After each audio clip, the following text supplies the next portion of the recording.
abri meu coração, reguei minhas raízes com minhas lágrimas, gotas de adoração. Senhor, não quero que os meus olhos percam o brilho,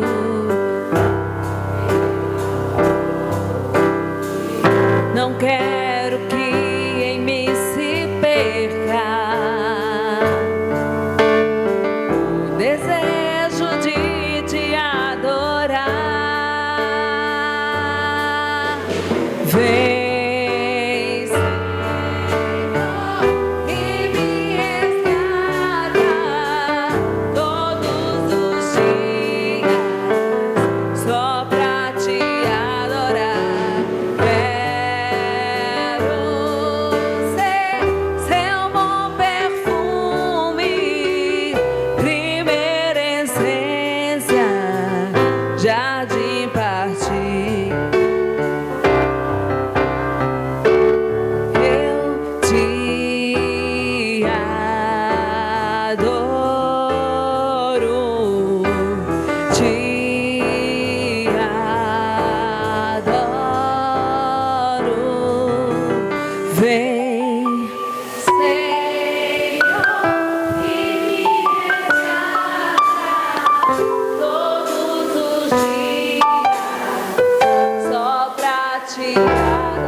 jardim particular.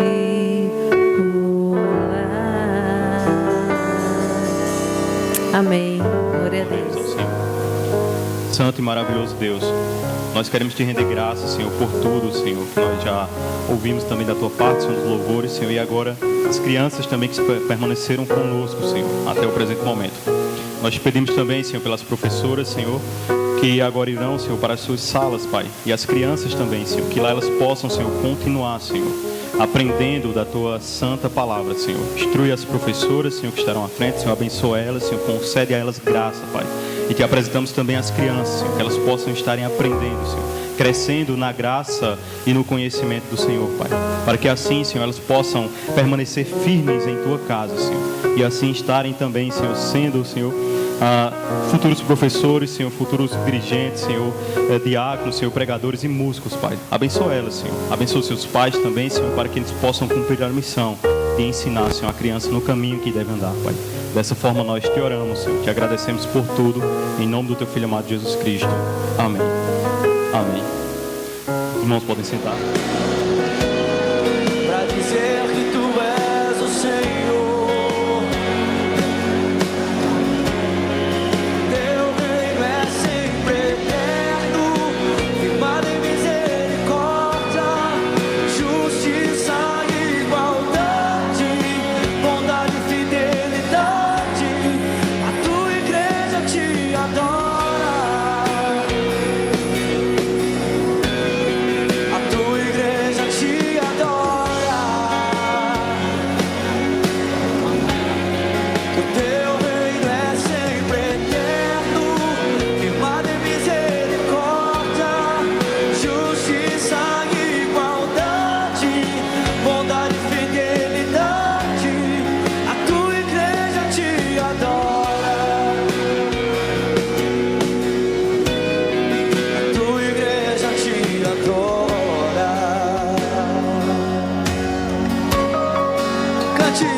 Os reinos se abalam, os povos se curvam, bocas se abrem, as mãos se levantam para dizer que tu és o rei, para dizer que tu és o Senhor. Os reinos se abalam, os povos se curvam, as bocas se abrem, as mãos se levantam para dizer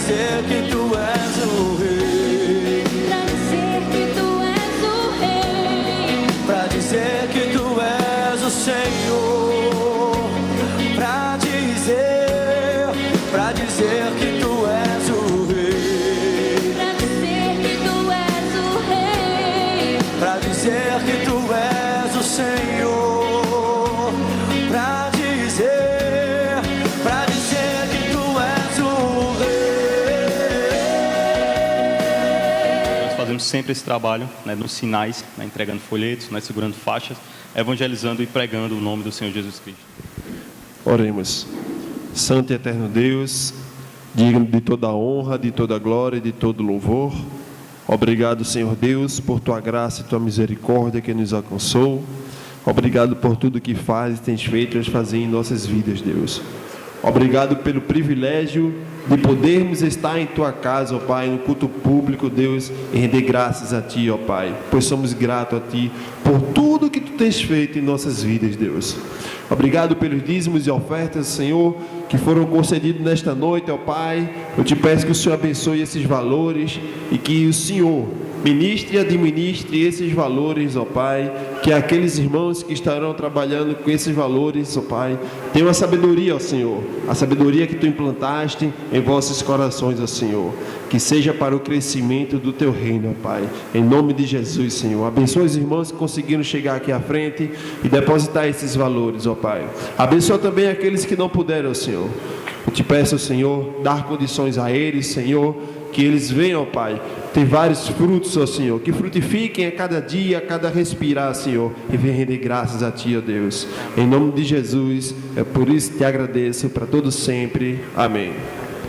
Amém. Ainda em sua presença, Senhor, viemos aqui para agradecer em especial pela vida dos aniversariantes, Senhor. Como temos sido abençoados com pessoas que servem, com pessoas que estão aqui para somar. Nesse primeiro momento eu agradeço pela vida do nosso irmão Gilberto, Senhor. Amém. Ele tem sido um servo fiel da Tua casa, Senhor, e peço que continue com ele, Senhor, em todos os momentos. Nos momentos de angústia, conforte, dê força para ele, para que ele continue sendo o homem de sua casa com muita excelência, Senhor. Que ele continue sendo um irmão aqui na igreja, um músico, e continue também sendo esse pai e esse marido que tem sido um exemplo para nós, Senhor. Muito obrigado pela vida dele, continue abençoando.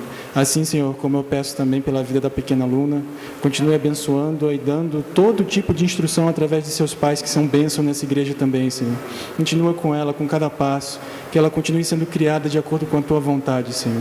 Peço também pelos demais aniversariantes, seja de casamento ou de nascimento, Senhor, que seja com cada um deles, que eles possam estar cada vez mais alicerçados em Ti, Senhor, assim como nós também, que eles possam entender que a vida é um privilégio, é um dom vindo de Ti, Senhor, que possam gastá-lo aos Teus pés e servindo com muita alegria, em nome de Jesus eu oro. Amém. Pai amado, Pai querido, Pai, toda a honra, toda a glória seja dada a Ti, meu Deus amado. Senhor, meu Deus, esteja com o pastor, o pregador da noite, Pai amado. Toma de conta dele, Pai amado. Que tudo que ele venha falar aqui venha de Ti, Pai amado. E que nós ouvimos, Pai amado, e que a gente pratique, Senhor, as palavras e ensinamentos aqui feitos, Pai amado. Senhor, que a gente seja sal e luz aí no mundo, Pai amado. Em nome de Jesus, ó Deus. Amém. Irmãos, nosso pastor Fernando, ele está pregando em outra igreja, né, na PIB de Jataúba, e com isso ele convidou nosso pastor Joseberto, já é conhecido também da igreja, já veio aqui algumas vezes. Eu gostaria de agora passar, né, a oportunidade para o nosso pastor. Ele terá o tempo que lhe for necessário para expor as Sagradas Escrituras. Meus irmãos, graça e paz. Tudo bem? Coisa boa, rapaz, que legal, coisa extraordinária. Uma alegria revê-los, é uma alegria estar aqui de novo, é uma honra para mim estar aqui mais uma vez.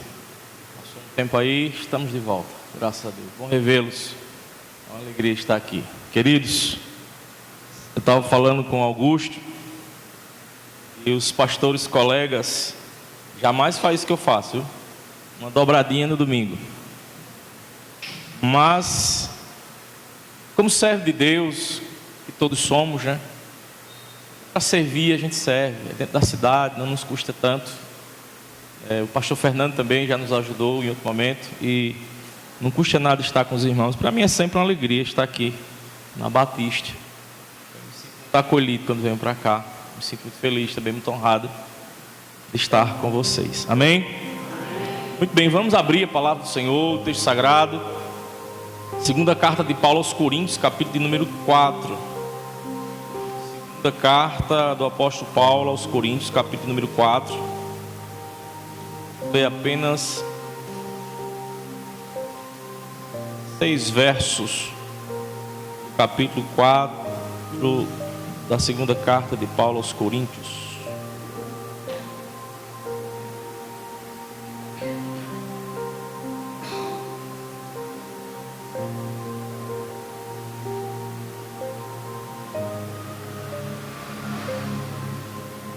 Todos comigo, amém? Sentado como vocês estão, acompanhe a leitura. Assim está escrito, minha versão é atualizada, corrigida atualizada, vocês têm outras versões aí, muda um pouquinho, mas certamente teremos a compreensão do texto. E assim está escrito: pelo que tendo este ministério, segundo a misericórdia que nos foi feita, não desfalecemos. Pelo contrário, rejeitamos as coisas que por vergonhosas se ocultam, não andando com astúcia nem adulterando a palavra de Deus. Antes, nos recomendamos a consciência de todo homem na presença de Deus pela manifestação da verdade. Mas se o nosso evangelho ainda está encoberto, é para os que se perdem que está encoberto, nos quais o Deus deste século cegou o entendimento dos incrédulos, para que lhes não resplandeça a luz do evangelho da glória de Cristo, o qual é a imagem de Deus. Porque não nos pregamos a nós mesmos, mas a Cristo Jesus como Senhor, e a nós mesmos como os vossos servos por amor de Jesus. Porque Deus que disse: das trevas resplandecerá a luz, Ele mesmo resplandeceu em nosso coração para a iluminação do conhecimento da glória de Deus na face de Cristo. Graças a Deus pela sua palavra. Amém, meus amados irmãos. Glória a Deus, louvado seja o nome de Jesus. Queridos, já estamos aí no mês 3, né? Passou rapidão. Hoje é 16, não é isso? Rapaz, que coisa, hein? Estávamos outro dia aí rompendo Natal, já está no mês 3, já quase acabando, né? Vivemos em um contexto, né? Que é muito dinâmico aqui a cidade. E nós, nos tantos afazeres, acaba que passando o tempo e a gente nem percebe. Mas graças a Deus por isso estamos todos aqui neste domingo, dia 16, para a glória de Deus. Muito bem, vamos lá introduzir nossa mensagem nesta noite. Queridos, eu tenho alguma dificuldade de falar sobre temas. Alguém me diz, fala sobre tal coisa, eu tenho uma crise muito grande. E a gente corre 2 riscos, né? Falar de mais ou de menos, né? Mas eu queria, nesta noite, falar sobre fidelidade no ministério, dentro desse texto. Está muito claro isso aí, está na epígrafe do texto, né? Eu queria falar sobre essas perspectivas aqui da fidelidade no ministério. Muito bem. É fato notório, meus irmãos, que do ponto de vista de evolução do conhecimento, a humanidade cresceu muito ao decorrer dos tempos. Os homens, de maneira geral, intelectualmente, eles são muito capazes. Não há limite para discursos. Escrever livros, desenvolver teses, artigos, tratados e tantas outras coisas que eu poderia citar. No entanto, meus irmãos, do ponto de vista de tanta capacidade, de tanto conhecimento que nós temos, que chegou até os nossos tempos, tudo isso é muito importante, muito bom, muito relevante. No entanto, embora importantes, nada podem fazer por si só para uma mudança espiritual na vida de alguém. Eu nunca ouvi falar que alguém mudou espiritualmente numa condição de pecador perdido, desenganado, caminhando a eternidade sem Deus, e leu um livro de, vou citar aqui um filósofo, por exemplo. Tem tantos, mas vou citar um. Você já ouviu falar sobre Philippe Pondé? Amém? Alguém? Uma ali que já leu, outra ali. É um filósofo brasileiro. né? O ateu mais cristão que eu conheço. Eu nunca vi ninguém ler um livro de Pondé e se tornar uma nova criatura. Eu poderia citar tantos outros, mas vamos citar um brasileiro. Um grande conhecedor, um acadêmico, filósofo, professor de universidade, que conhece de tantos assuntos, tantas coisas. Não há mais cabelo em sua cabeça, mas na barba tem. E tanto conhecimento. É uma pessoa que conversa muito, que discorre muito tantos assuntos. Nada do que Filipe Pondé diga nos seus livros, nos seus tratados, nas suas teses, pode mudar a condição espiritual de alguém. Vocês concordam comigo? Amém. Muita leitura, meus irmãos, muito conhecimento, um QI altíssimo. Se não houver uma iluminação interior na vida de alguém, nada acontece. Nada pode mudar. E é nessa perspectiva de conhecimento que, quando nós lemos o capítulo 2 da primeira carta de Paulo aos Coríntios, a gente vai perceber isso. Falando ainda de conhecimento, de leitura, de academicismo e de outras coisas, eu recebi uma informação, não sei se ela é verdade, porque informação nós temos muito, né? Muitas notícias, muitas informações. Às vezes as fontes não são tão fidedignas, né? Vou dar um exemplo brasileiro de conhecimento, mais um. De leitura, de cultura, de tantas coisas. Disseram-me que Jô Soares leu a Bíblia 58 vezes.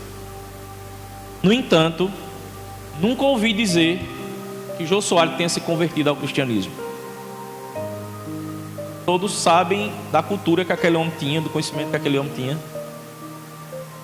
talento nato em tantas coisas, mas parece não ter havido a iluminação do Espírito de Deus no coração daquele homem para que ele pudesse crer. Pelo menos dois exemplos aí, né? A carta de Paulo, a primeira carta, no capítulo 2, Paulo descreve lá a forma de seu discurso quando ele chegou lá na Grécia, precisamente no Areópago. Como foi o discurso dele? Fez um discurso lá, falou sobre o Deus desconhecido, e alguns pararam para lhe ouvir. Quando nós lemos o texto lá, ao final da sua oratória, do seu discurso, apresentando lá o Deus desconhecido, diz que alguns creram. E a partir disso, Paulo começa um trabalho lá em Corinto, e lá nasce uma igreja. Lá ali ele fala a forma como ele trouxe a mensagem do Evangelho, da graça de Deus, do Deus desconhecido. Paulo não persuadiu aos coríntios com sabedoria ou técnicas de oratória. Capítulo 2 você pode ver isso. Então aqui ele explica a forma como ele transmitiu a mensagem. Ele disse que a mensagem dele não consistia de maneira nenhuma em retórica humana ou técnicas de oratória. Ele disse que pregou no poder de Deus. Para quê? Para que a fé daqueles irmãos não se apoiasse em coisa alguma, a não ser no poder de Deus. Está lá no capítulo 2, isso que eu estou a resumir aqui. O texto que nós lemos, na segunda carta, Paulo descreve como foi o caráter da sua pregação. Lá, forma. Aqui, caráter da sua pregação. Para cumprir, meu irmão, de forma fidedigna o seu chamado. Chamado de Deus ao seu ministério. Portanto, esses dois textos têm uma conexão. Primeiro, estão no mesmo livro, mesmo autor. Eles falam da forma e do caráter da pregação de Paulo. Fala do mesmo assunto. O perfil da mensagem do Evangelho, que teve causa e efeito. Causa e efeito. Paulo diz: olha, eu recebi um ministério de Deus e não dos homens. Lembrem-se que Paulo escreveu para uma comunidade que tinha muitos problemas. Em primeira carta é muito doutrinária, né? A segunda carta, Paulo defende seu apostolado. Ele é acusado de um falso apóstolo ou de falsos ensinos. Ele está se defendendo o tempo todo. Lembre-se que na Grécia, na igreja de Corinto, havia judeus e gentios, a maioria que se converteram ouvindo a pregação de Paulo. E lembre-se que a Grécia tem uma fama da intelectualidade, ou da razão, ou da filosofia. Lembre-se, certamente o pastor da igreja já pregou sobre isto aqui. Lá em Corinto tinha um grande problema, um problema sério. Nos tempos pagãos havia uma crença politeísta, várias divindades, né? E Paulo pregou, e ali fundou-se uma comunidade, mas uma comunidade que tinha muitos problemas, apesar de ter uma grande manifestação do poder do Espírito Santo. Parece contraditório.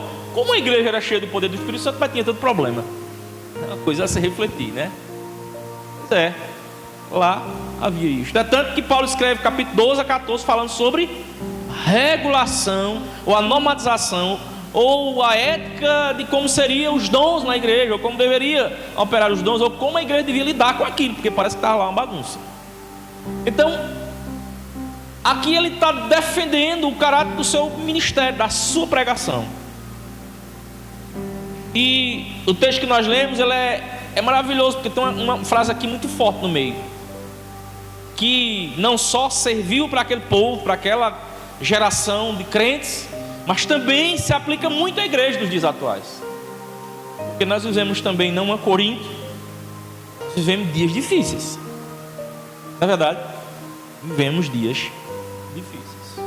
Eu quero que você não tire os olhos do texto, deixe sua Bíblia fechada não. Então Paulo diz: olha, eu recebi do Senhor um chamado. Não foi da vontade de homens, foi da vontade de Deus. Deus chamou Paulo, vocaciona, aprova, separa Paulo para pregar o evangelho da graça em verdade. Ou seja, ele diz: do jeito que eu recebi a mensagem do Senhor, eu transmiti a vocês. O que é que Paulo está dizendo? Eu não mudei a mensagem. Não mudei a mensagem. Ele diz: ó, com dificuldades, com afrontas, perseguição, Paulo foi preso, Paulo foi aos tribunais, foi assoltado. Todavia ele diz: não desisti, não desfaleci. Paulo não parou. Eu compreendo aqui, de cara já se aplica, olhando para a dificuldade que esse homem teve no ministério, a qual Deus lhe deu, não foi os homens, foi Deus que lhe deu. Nem por isso ele foi blindado. Escute aí, viu? Nem por isso, por ter sido chamado por Deus, agraciado, separado, ele foi blindado dos problemas, das dificuldades, das perseguições, das injustiças. De maneira nenhuma.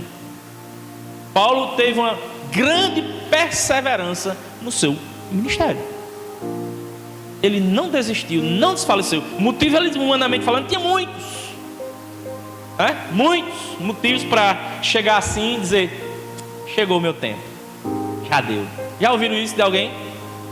Líder de departamento: pastor, chegou o meu tempo, já deu, já está bom. Paulo não. Paulo foi perseverante o tempo todo. Paulo, meus irmãos, não era um emocionado no ministério,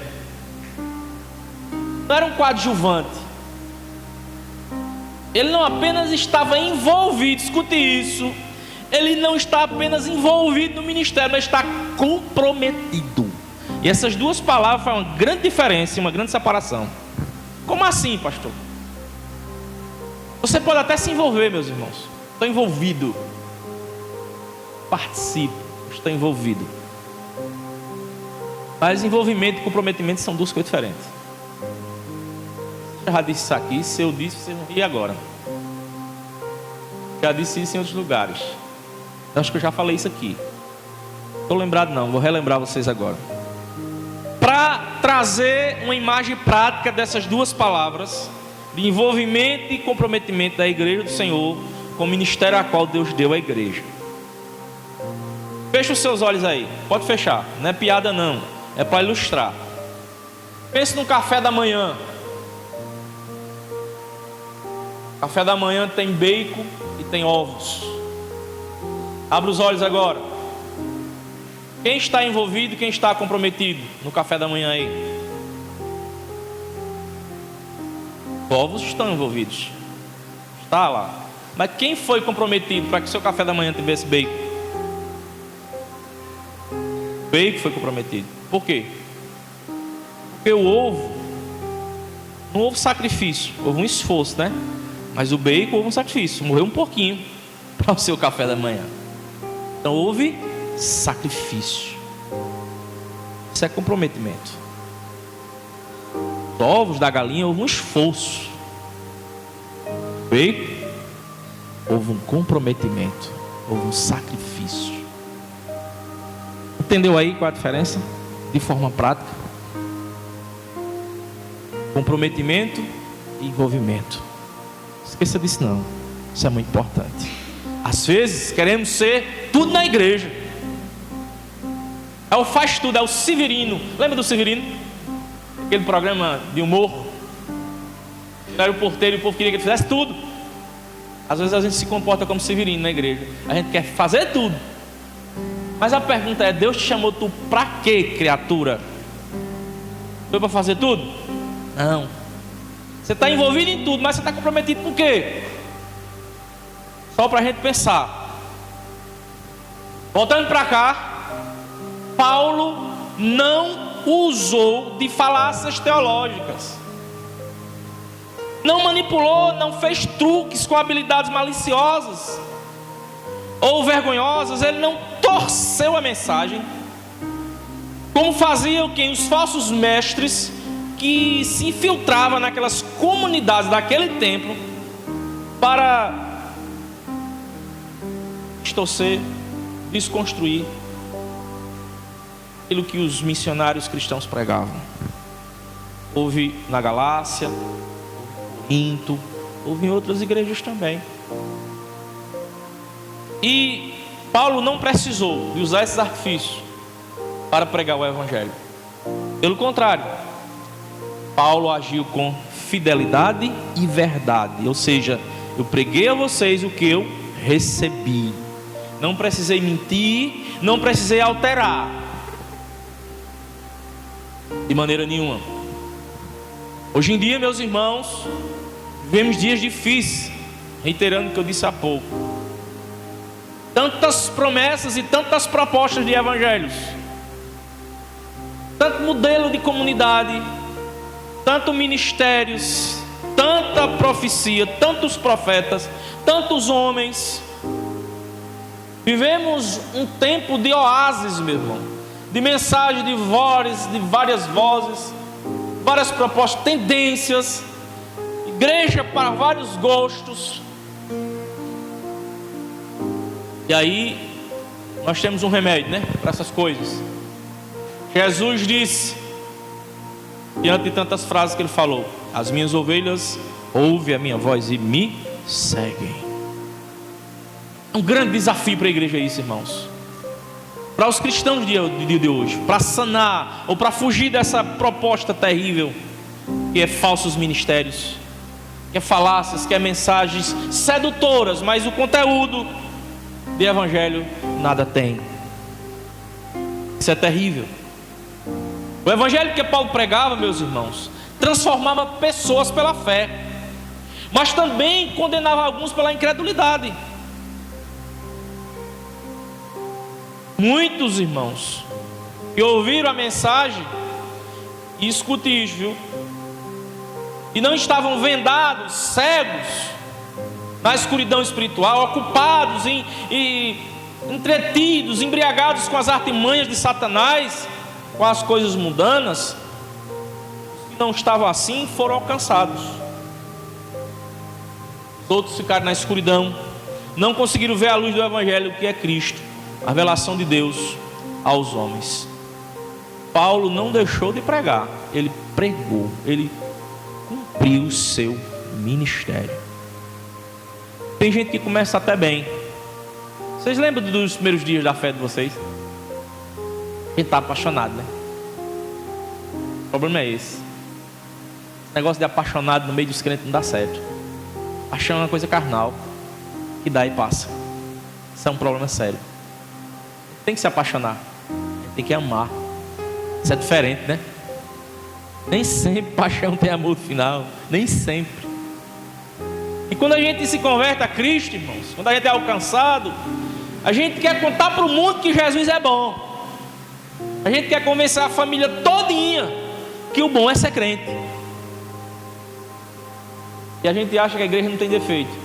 Nossos olhos brilham, nossas palavras são alegres, quer fazer tudo, quer viajar, quer se engajar, quer ser... É uma bênção. Bênção da fé. Feliz, é uma alegria inexplicável. Isso é uma bênção. Amém, glória a Deus, que coisa boa, né? Pois é. Quando a gente começa a caminhar na fé e passar alguns dias e caminhar, e a gente percebe que nós estamos num lugar cheio de pecadores, cheio de gente com problema. Eis isso, eis aquilo, eis aquilo, eis aquilo, eis aquilo. E a gente está no meio. A gente acha que é todo mundo santo, no sentido de perfeito, é crente em Jesus, agora é uma bênção. Besteira nossa, né? Todo mundo cheio de problema, todo mundo cheio de coisa. A gente acha que a igreja não é assim não, mas é. Nós somos salvos em Cristo, santos sim, mas ainda carne. A plenitude daquilo que Jesus nos prometeu ainda não chegou. Nós vivemos a expectativa do já, mas ainda não. Isso a gente precisa lidar, né? Aí quando a gente começa a ouvir doutrina bíblica, quando a gente começa a ouvir as doutrinas do Evangelho, um salvo na igreja sentado ouvindo, a gente começa a entender que deve haver da nossa parte maturidade, crescimento. E a gente precisa aprender, para aprender a lidar com essas questões. A gente precisa entender que o crente, apesar de ser carne, salvo em Cristo, mas ainda é carne, e precisa repousar, buscar, compreender, entender. E a gente precisa exalar os frutos do Espírito, que a gente não sabe o que é isso ainda. É começando a entender. Ser crente fiel não é fácil, é desafiador. Aí a paixão começa esfriando. A gente percebe que vida cristã não é paixão, é convicção. Isso é diferente. Amém? É diferente. Não dá para ter emocionados, não dá para ter apaixonados no meio da igreja.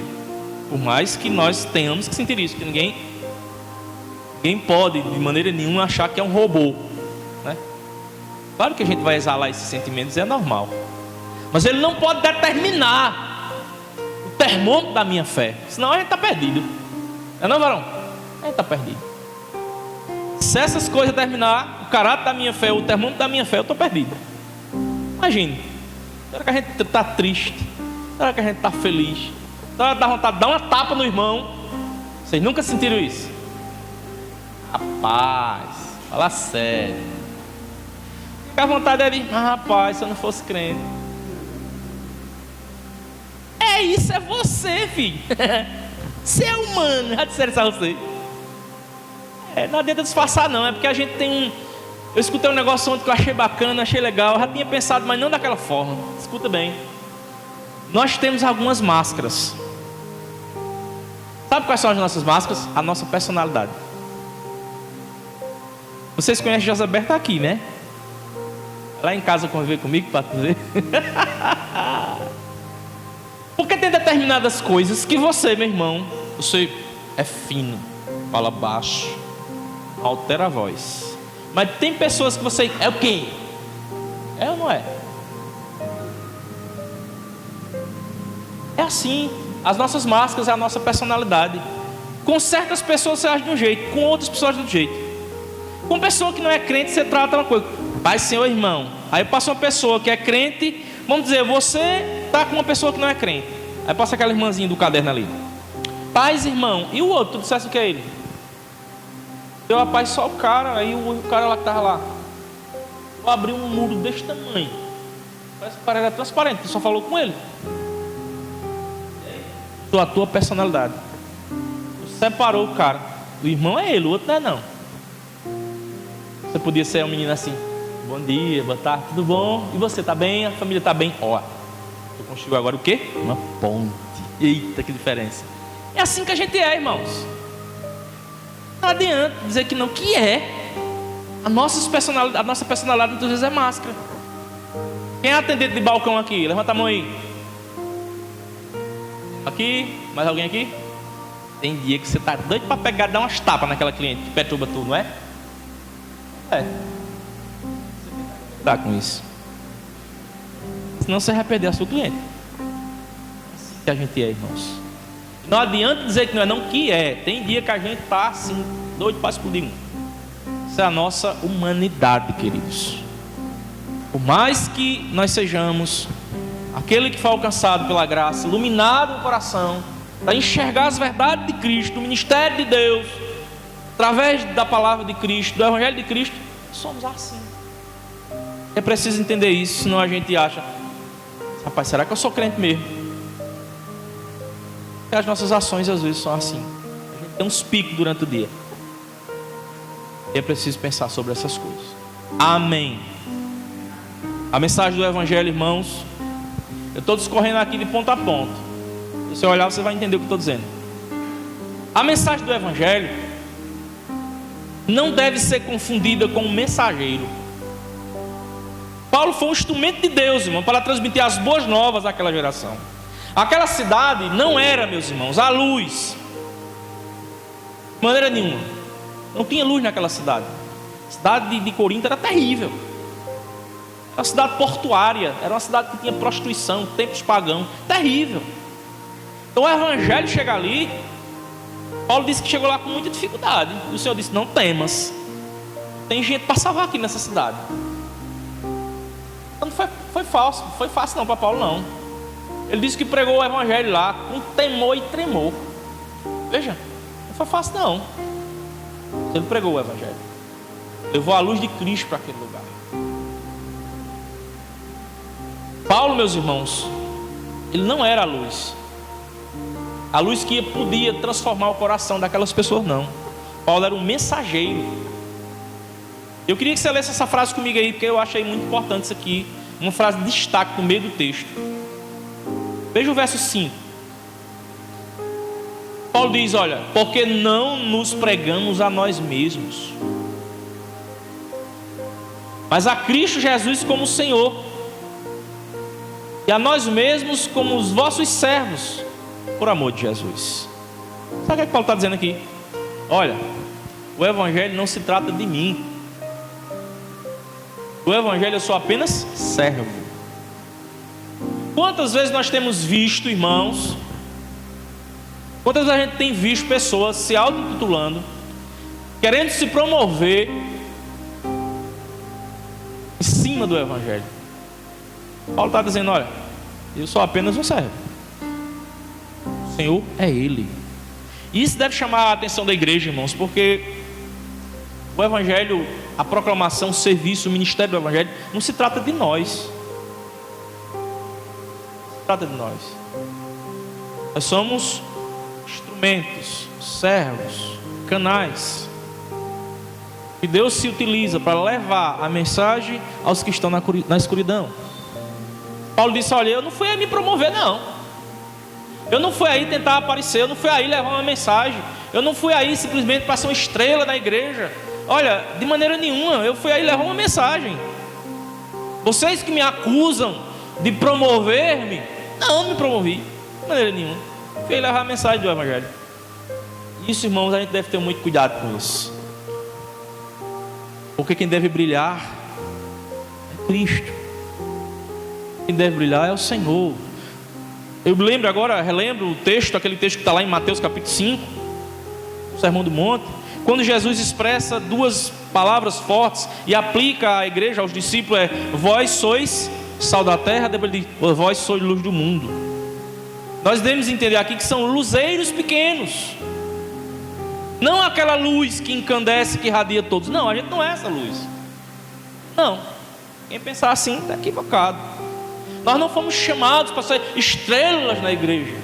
Isso é um equívoco. E a gente vê, infelizmente, irmãos, tanta gente querendo holofote, né? Querendo brilhar, querendo ser destaque, né? Pessoas cobrando valores altíssimos para estar numa comunidade, estar, vou usar a palavra, aqui acho que na Batistense não, está em show gospel, em destaque, aquela coisa toda. Infelizmente algumas comunidades se submetem e pagam valores altíssimos para que aquela pessoa apresente o seu show, dizendo que é música cristã, música do Senhor e para o Senhor. Permitam aqui com muito cuidado, eu tenho dificuldade com isso. Quem não tem, eu respeito, mas tenho dificuldade com isso. Irmãos, se é para Cristo, se é para o Senhor, precisa de tanto coração e valores exorbitantes. É necessário isso. Ponto. Fechou parênteses. Então Paulo não foi lá para ser um destaque, para se destacar como os filósofos gregos, que tinha uma turma de gente que ia só para ouvi-lo. A sua prédica, o seu discurso, a sua oratória. Não, Paulo diz, olha, eu não fui para isso, eu não preguei a mim aí, eu preguei a Cristo, e esse como Senhor. Vocês têm um Senhor. Paulo é servo desse Senhor e serve aos santos. Então isso aqui é muito importante, irmãos. Isso é muito importante pensar assim. Aquela geração, meus irmãos, ouviu o Evangelho da Graça. Paulo, meus irmãos, promoveu a glória de Deus e não o seu status pessoal. Vivemos, irmão, sinceramente, vivemos em crise, viu? Poxa, você está muito pessimista hoje. Estou não, irmãos. Se nós fizermos uma leitura do que se propaga hoje, do que se surge hoje, do que se prega como evangelho hoje, do que a gente escuta pensando que é evangelho hoje, irmão, é muita mistura, é muita loucura.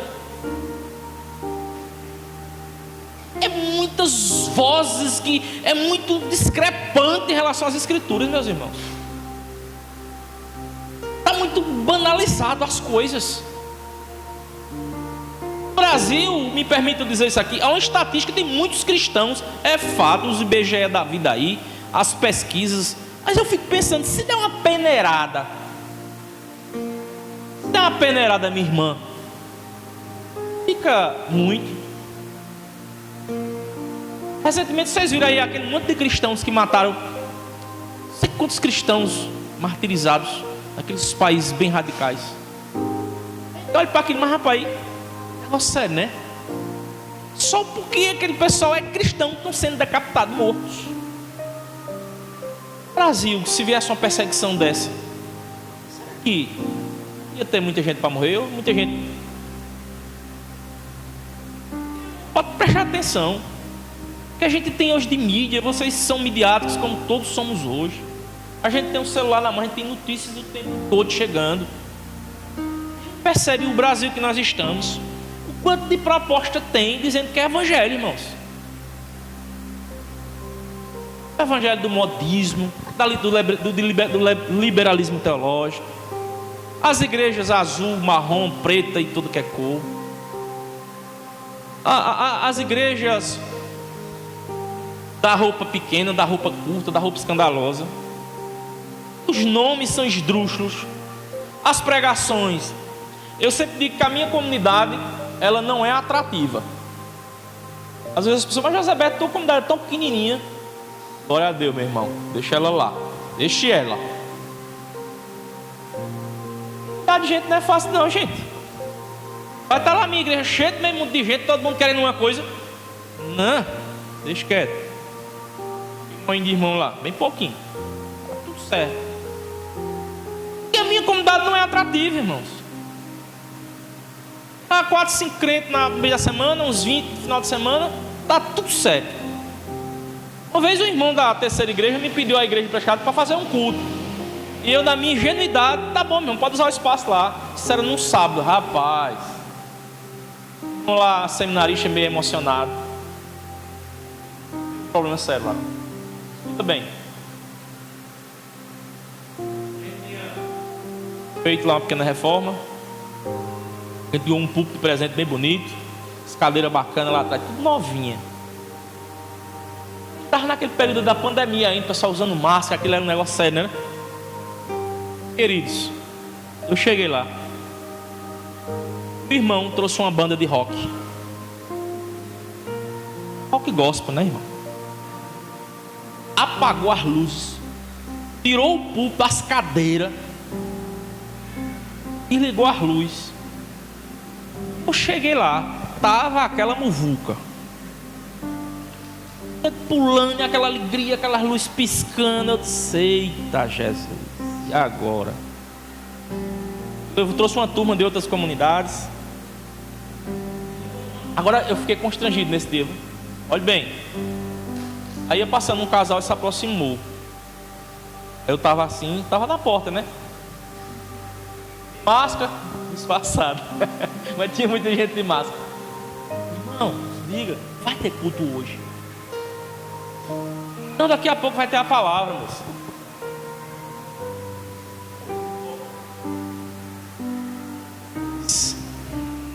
Valeu.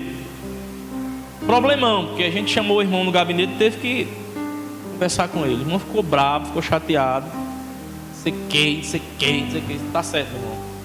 Não faça isso mais não. A comunidade não tem esses hábitos. A gente não trabalha assim. Eu devia ter avisado que ia ter isso, porque se fosse assim eu não tinha permitido. Porque a minha comunidade não é assim. Essa proposta é outro canto, mas você devia ter procurado outro lugar. Nada contra ninguém não. Mas foi terrível. Aí eu tive que desmanchar. E o bom foi nada. O socorro foi para mim, irmã, depois. Isso foi no sábado. No domingo eu tive que explicar para a igreja o que foi aquilo, pastor.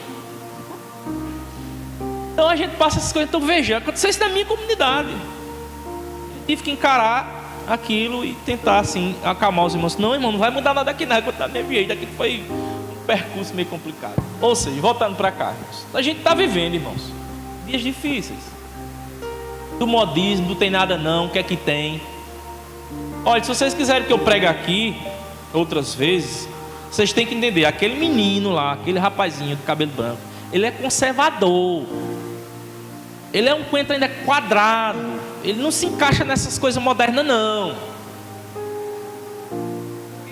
Para mim é estranho essas coisas. Estranho, é difícil de encarar. Essas propostas são difíceis. Porque quando eu olho para as escrituras, que é o nosso manual, eu vejo um pastor, as coisas mudaram, pastor. O senhor tem que ser moderno. Moderno é isso? Não, quer não. Quer não. Ser um cara top, moderno, dinâmico é isso? É, quer não. Valeu. Eu olho para Paulo, meu irmão, Paulo não era moderno. Paulo pregou a palavra, ele disse na carta aos Romanos, ó, a fé é pelo ouvir, e ouvir da pregação e a pregação de Cristo. Foi isso que Paulo disse. Ele não disse outras coisas. Olha, ele escreveu aos Coríntios, olha, aprove a Deus salvar pela loucura da pregação. Então, quando eu chego num canto que não tem a pregação, eu fico, que é isso? É muita coisa bonita aos olhos, mas e o coração como é que fica? É cheio de ideia na cabeça, mas o coração, às vezes é um lugar cheio de gente, a igreja é cheia de gente, mas o coração vazio de Deus. Já ouviram isso? Frase bonita, mas é verdade. O que a gente precisa, meu irmão, não é encher a cabeça do povo, não. A gente precisa encher o coração de Deus. Quando o coração está cheio de Deus, aí Jesus diz, matou a charada agora que Jesus disse. A boca fala de que o coração está cheio. Se estiver cheio de Deus, meu irmão, é bênção do céu. É bênção de Jesus, não é? Foi isso que Paulo pregou. Paulo diz, eu recebi, ó acusadores, eu recebi um ministério de Deus, não foi dos homens não. Então eu não vou fazer a vontade de vocês não, vou fazer de Deus. Eu não vou parar porque sou perseguido, não, vou insistir. Eu não adulterei a mensagem para agradar vocês não. Eu preguei o que eu recebi. Eu não adulterei a mensagem. Quanto de gente está aí falsificando o evangelho, meus irmãos? Dizendo que se você não der dízimo, você vai para o inferno. Dizendo que se você não prospera, você está em pecado. As propostas daí que tem hoje é hoje. Você precisa ser um crente mais liberal. Permita-se, meu irmão. Já estou, isso é uma baboseira, rapaz. Isso é uma psicologia barata. Você tem que deixar se permitir, irmã. Não em roupa mais jovial. A senhora é jovem. As propostas. Irmã, pelo amor de Deus, você está muito matuto. Tem a roupa que você veste? Isso, gente. Então, assim, quando Paulo diz aos Coríntios que nós, que nascemos de novo em Cristo, aquele que está em Cristo é nova criatura, as coisas velhas se passaram e fez tudo novo. Então, meu irmão, como é que eu sou nova criatura e as coisas velhas estão em mim? João, o discípulo do amor, que escreveu o Evangelho, que escreveu as cartas, escreveu o Apocalipse, ele diz o seguinte, olha que frase forte: aquele que ama o mundo, o amor do Pai não está nele. E a grande dificuldade do cristão, meus irmãos, é viver no mundo, mas o mundo não está dentro dele. Pensa num desafio? É desafiador, né? Rapaz, vou desistir, esse negócio é muito difícil. Não desista não, Jesus é com você. Ele disse que está com você, rapaz. Está com medo de quê? Para concluir, meus irmãos, no último texto aí, na última parte, Paulo faz menção ao ato criacional de Gênesis capítulo 1, verso 3, onde Deus disse: haja luz, e houve luz. Paulo cita aí, pelo menos há uma luz de Gênesis, diz que essa luz na nova criação, ela vai iluminar os nossos corações para compreender. Se eles não forem iluminados, então nada acontece, não houve. Jesus disse a Nicodemos, um religioso daquele tempo: importa que tu tenhas que nascer de novo. Eu fico pensando assim, o que que Nicodemos ficou pensando assim? Tem hora que eu acho que ele, cara, esse cara é mestre mesmo, religioso. E Jesus falando do reino, falando das coisas do alto, né? Aí ele disse: pode um homem velho nascer de novo, voltar para o ventre da sua mãe? Ou seja, Jesus alugou um edifício na cabeça do cara. Ele não entendeu, foi nada. Tem que nascer de novo, cara. Tem que ser nova criatura.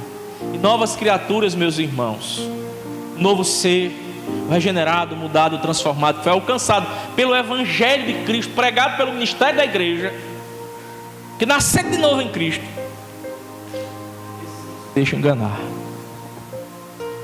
Vocês não deixam se levar por qualquer vento de doutrina, por esse modismo, por essas coisas que o mundo, Deus desse século, Satanás, embriaga as pessoas, entrete, distrai, para que eles não ouçam o Evangelho da graça, sejam iluminados e sejam salvos. Paulo está repreendendo aquela turma que estava acusando ele, falso apóstolo, falso pregador. Sei que o Evangelho que Paulo pregava não mudava a vida de ninguém. Paulo disse: não, vocês estão equivocados. Que estão embriagados pelas coisas de Satanás, realmente não estão ouvindo mesmo não, não estão crendo não, estão sendo impedidos. Isso aqui, meus irmãos, para nós é um grande encorajamento. Um encorajamento para a Igreja Batista hoje à noite aqui agora.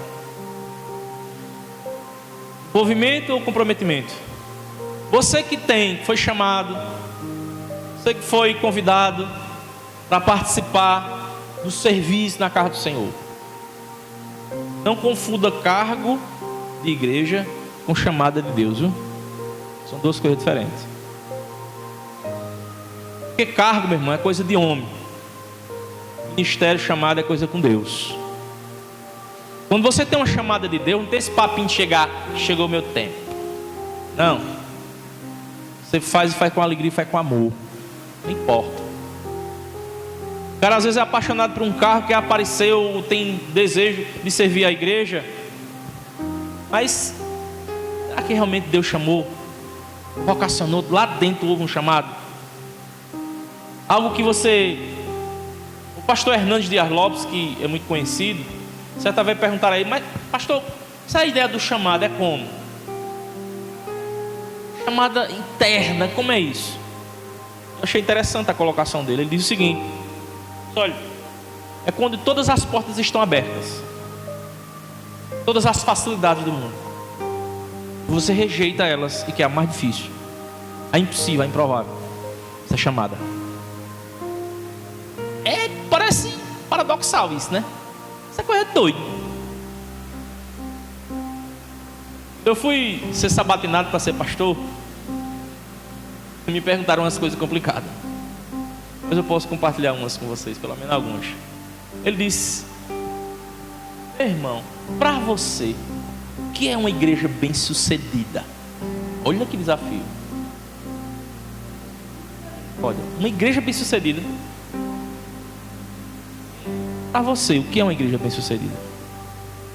Sabe, pelo que eu entendo, até onde eu sei, eu posso estar equivocado, uma igreja bem sucedida é uma igreja que é fiel ao Senhor, que usa os meios de graça, que prega o evangelho verdadeiro, que é fiel nos ministérios que Deus dispõe à igreja, independente de quantidade. Mas aí ele veio com a ironia: mas você acha que uma igreja bem sucedida não é uma igreja cheia de crente, não? Assim, uma igreja botada, faz sucesso, que é muita gente? Pode ser, e não. É uma igreja grande, com grandes, vamos supor aí, vamos determinar o grande aqui, né? Vamos limitar o grande. Uma igreja com 500 pessoas, 500 membros, um público flutuante de 600. Vocês acham que quantos vão para o culto de oração? Quantos vão? Se for 10%, dá 60 crentes. Aí veja, 60 para 600, muito distante. Para a doutrina, vão quantos? Aumenta um pouco aí, né? Aumenta mais um pouco. Para a escola bíblica, no domingo de manhã, 9h30. A gente está se virando para o outro lado, que é um soninho bom arretado. E aí por diante. Para o evangelismo, vai quantos? Estou falando de ministério, não se lembra aí? Ministério, fidelidade ao ministério. Estou falando disso, viu? Esqueça disso que eu falei, não. Então, irmão, independente de quantidade, isso é muito relativo. Aí depois me perguntar: e que é um pastor bem sucedido? Eu dizer: eita, estão querendo me deixar aqui? Porque, meus irmãos, pastor bem sucedido para algumas pessoas é uma coisa. Aí quando eles olham para as escrituras e olham para o ministério de Paulo, ou vão dizer que Paulo era um derrotado. Você é um doido. No final das contas ainda foi morto, decapitado. Que glória é essa? Que motivo é esse? Que honra é essa? Paulo foi chamado com um propósito: pregar o evangelho da graça, cumprir com o ministério fielmente. Jesus chegou, pregou, desenvolveu seu ministério. João Batista não estava em cena, João Batista sai de cena. Cumpriu o propósito. Paulo cumpriu seu ministério até o fim. Foi decapitado? Sim. Mas Deus foi glorificado na vida dele ou não? Então cumpriu o ministério. Independente de perseguição, de cara feia, de tribunal, de prisão, de açoite. Isso é chamada, meus irmãos. Chamada. Isso é ministério. Quem pensa diferente, vai ler as cartas de Paulo, viu? Para você se convencer mais ainda. Estou dando uma pinceladinha aqui só. Então, meus irmãos, para concluir de verdade e de fato, você que é um vocacionado, um chamado de Deus, ministério é árduo, viu? Requer muito de nós. É sacrifício, é comprometimento, é sacrifício. Ninguém quer sofrer nessa terra. A gente vive fugindo da dor em busca do prazer. A humanidade é assim. É filosófico, mas é verdade. A gente não quer sofrer, a gente quer bem-estar. E ser um chamado de Deus, um vocacionado pelo Senhor ao ministério, seja da música, seja para cuidar das crianças, seja para ser um porteiro da igreja, um faxineiro da igreja, não interessa. Qualquer obra que envolve o reino de Deus é obra do Senhor. Se você é um vocacionado, você é um chamado, você acha que tem ministério vocacionado, chamado por Deus, isso não vai blindar você de jeito nenhum dos problemas. Você vai ter. Então, olha, você que tem ministério, você que tem chamada de Deus, seja para qualquer área do ministério da igreja, tem um conselho para dar. Leia a Bíblia, ore a Deus, que são os instrumentos que você tem na mão. Sua vocação, o desenvolvimento dela, resultados que vão aparecer no ministério, é graça de Deus na sua vida. Lembre-se que não é você, não se trata de você, trata daquilo que você vai levar para outros. Isso é muito sério. Às vezes a gente não entende isso e vive uma confusão na cabeça. Às vezes é preciso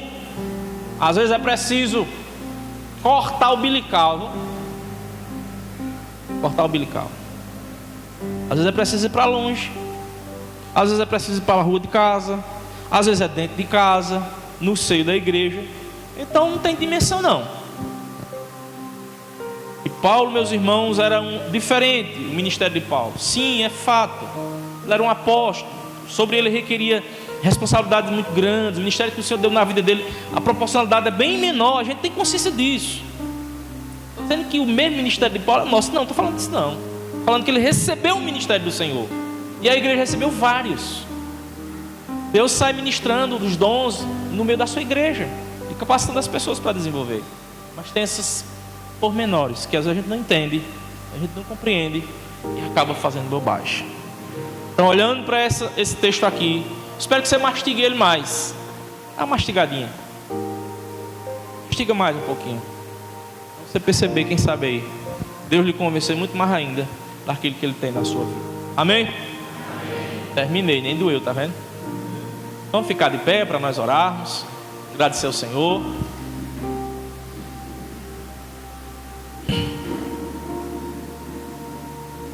Senhor nosso Deus e nosso Pai, que és Deus com Pai, Filho e Espírito Santo, toda honra, toda glória, todo louvor a Ti, Senhor, tão somente.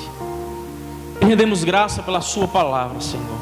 E como diz o salmista, é lâmpada para os nossos pés, luz para o nosso caminho, Senhor. Que bom, Senhor, que Tu não nos deixas às cegas. Bom que o Senhor nos encoraja através da palavra escrita revelada para nós. Que o Senhor nos abençoe, Senhor, que o Senhor nos faça enxergar essa vocação que o Senhor nos deu, para que assim, Senhor, certos disso, convictos disso, não emocionados, não apaixonados, mas amantes de verdade do Senhor, nosso Senhor Jesus Cristo, façamos com excelência aquilo que o Senhor colocou em nossas mãos. Nos ajuda, Senhor. Às vezes queremos fraquejar, nos prostrar, queremos muitas vezes postergar aquilo que o Senhor colocou em nossas mãos. Ó Deus, nos ajuda, Senhor, porque somos carne, somos fracos. Às vezes vem dentro de nós o orgulho, vem pensamentos, devaneios tolos, querendo sequestrar-nos para outras coisas, ocupar-nos em trazer distrações, ó Deus, em nossas mentes, para que nós não venhamos fazer aquilo que é para fazer. Ajuda essa igreja, Senhor, pastor da igreja, todos os ministérios que o Senhor outorgou aqui a cada irmão, a cada irmã, que o Senhor ajude, Senhor. Qualquer trabalho que for é digno na casa do Senhor, porque é assistência aos santos, é edificação do corpo de Cristo e a proclamação dos ainda não salvos em Cristo. Meu Deus, nos ajude. Grande é a responsabilidade de cumprir com esse ministério, Senhor. Nos ajuda nas nossas fraquezas, livra-nos das tentações, Senhor, e nos conduz no caminho de justiça, de verdade, de piedade, para o louvor da Tua glória, Senhor. E sejamos encontrados na Tua presença em fidelidade, Senhor. Ajuda-nos, Senhor. É a minha oração eu faço em nome de Jesus Cristo. Amém. Podem tomar assento. Posso compartilhar uma bênção? É um testemunho, não, uma bênção, é pequenininha. Primeiro eu quero agradecer a Deus, ao pastor Fernando, firme, pastor da igreja, aos demais irmãos, por confiar o púlpito da igreja a esse pobre pecador. Tem tantos aí para chamar, chamaram eu. A culpa é do pastor Fernando. Mas falando sério, para mim é sempre uma honra, irmãos, um prazer, uma alegria estar aqui. Eu me sinto muito honrado, né, de vir aqui estar com vocês. Sempre que eu me lembro de vocês, eu dou boas risadas, de alegria. Sei que vocês escutam, que vocês prestam atenção, fico ligado no que eu falo. E isso é muito bom, isso é muito bom. Para mim é sempre um privilégio estar aqui. A bênção, irmãos, é que eu completei 50. Eita glória! 50, meu jovem. E uma bênção, irmão, 10 de fevereiro chegou 50, olha. Passa o tempo. Que coisa boa. quero viver aos 100. Essa geração não chega não. A geração é muito fraquinha. Fiz os exames, está tudo, ó, as taxinhas tudo na benção. Graças a Deus. Então isso é muito bom. A idade chega, as responsas também. Alegria, eu sou sempre um cara muito humorado, graças a Deus por isso. Então, é uma bênção, irmão. Não se preocupe não, viu? Ser velho é bom demais. É o melhor tempo. Claro que ser jovem também é, né? Com certeza. Mas já me disse um pobre pecador como eu, que o tempo da velhice é o tempo da maturidade. Ser maduro é bom. Vem muitas coisas do passado, passa um filme na nossa cabeça. Mas, rapaz, daqui a pouco eu estou na fila do preferencial. Mas faz parte, queridos, faz parte da vida. Isso não é nem um demérito. A fila do preferencial é dizer: eu cheguei, Brasil. Cheguei nessa idade. É uma bênção, meus irmãos. E feliz é daquele que chega nessa idade, né? Coisa boa, 70, 80, 90. Glória a Deus por isso. Então queria compartilhar essa bênção. Ore pelo esse pobre pecador, para que Deus me dê graça, que possa chegar aí, quem sabe, né, a uma idade maior. Amém, queridos? Amém. Deus abençoe vocês. Deus abençoe vocês. Dê uma semana de paz a vocês. Vocês sejam pessoas abençoadíssimas. E que temos uma semana, né? Segunda-feira começa tudo de novo. Carnaval passou. Agora é trabalhar. Vamos embora, que tem muito o que fazer. Amém? Deus abençoe, amados.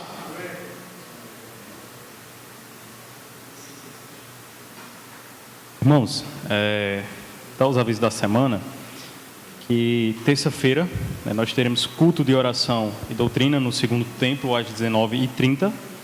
Quarta, nós teremos culto de oração e doutrina aqui no templo central às 19h30 também. Domingo, nós teremos nossa escola bíblica dominical, que é às 5 horas, pastor Roberto, aqui é às 5 horas da tarde, no domingo. Domingo, 5 horas da tarde, aqui, nossa escola dominical. E às 6 horas, o culto que nós tivemos. Só mais um aviso, que esse aviso é referente às mulheres. No dia 22/3, né, ou seja, desse mês, esse sábado agora, às 5 horas da tarde, teremos um encontro aqui no Templo Central, o Encontro Mulheres de Fé. Não é isso, Mayara? No caso, o tema é 1 Samuel, capítulo 1, verso 17, que diz: ele respondeu: vá em paz e que o Deus de Israel lhe conceda o que você pediu. Terá conosco a missionária Jéssica, não é isso? Missionária Jéssica, enfim. As irmãs que tiverem dúvidas podem falar com a nossa irmã Vitória. Amém?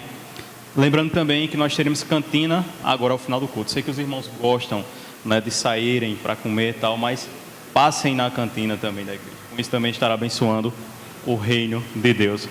Queria convidar o nosso pastor Joseberto e desde já agradecer a ele pela disponibilidade que teve, né, pela mensagem também, que Deus continue aplicando a sua palavra em nossos corações. Ele agora está com a oportunidade para nos despedir com a bênção apostólica.